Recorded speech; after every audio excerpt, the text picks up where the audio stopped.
विठ्ठल आणि रुक्मिणी मंदिराच्या जतन आणि संवर्धनाचं काम जवळपास पूर्ण झालेलं आहे। आपण आता बघू शकतो की विठ्ठलाचा गाभारा असेल, सोळखांबे असेल, चारखांबे असेल, त्याचबरोबर आपण जर बघितलं तर बाहेरचा सभागृह असेल, या कामाचं काम बऱ्यापैकी आता पूर्ण झालं असल्यामुळं म्हणजे 15 मार्चपासून जे विठ्ठलाचं पदस्पर्श दर्शन बंद होतं ते आता उद्यापासून सुरू केलं जाणार आहे। आपण जर आता बघितलं तर हा तो विठ्ठलाचा गाभारा आहे।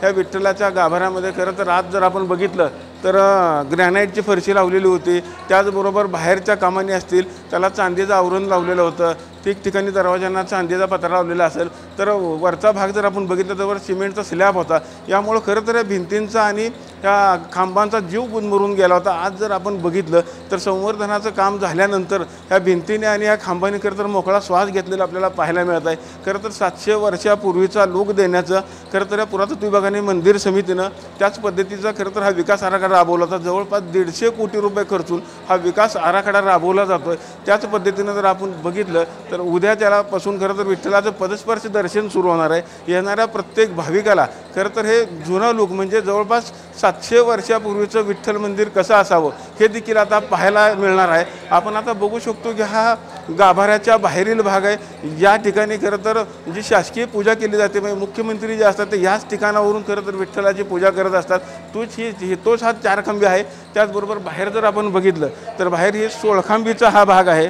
सोळखांबी आपण बघू शकतो की कशा पद्धतीने सोळखांबी हा मेन दरवाजा आहे विठ्ठलाचा, हा सागवानी दरवाजा, ह्याला देखील चांदीचं खरं तर आवरण केलं होतं। आपण बघू शकतो की हा तिथूनच या पद्धतीने दर्शनाची जी रांग होती ती या गेटपासूनच दर्शनाची रांग आतमध्ये जात होती। आपण आता प्रत्येक भाग म्हणजे प्रत्येक मंदिरातील प्रत्येक कोपरा आपण आपल्या भाविकांना दाखवणार कशा पद्धतीनं खरं तर काम झालेलं आहे। आपण बघू शकतो जुन्या पद्धतीचं दगडावरती अगदी कोरीव असं काम केलेलं देखील आता स्पष्ट आपल्याला पाहायला मिळत आहे।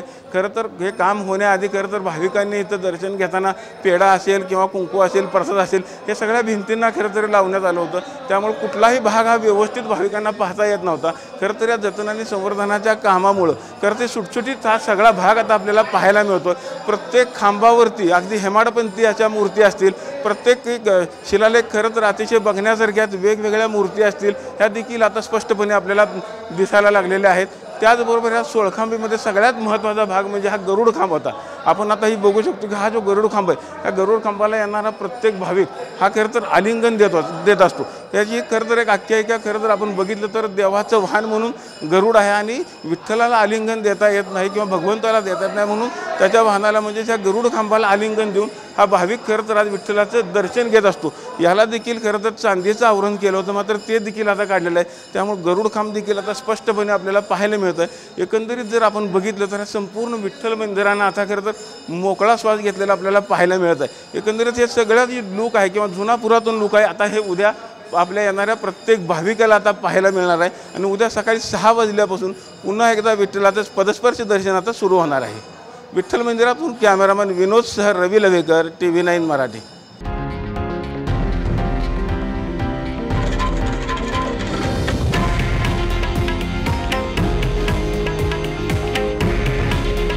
हे आहे देशातील नंबर 1 न्यूज नेटवर्क आणि आपण पाहत आहात TV9 मराठी।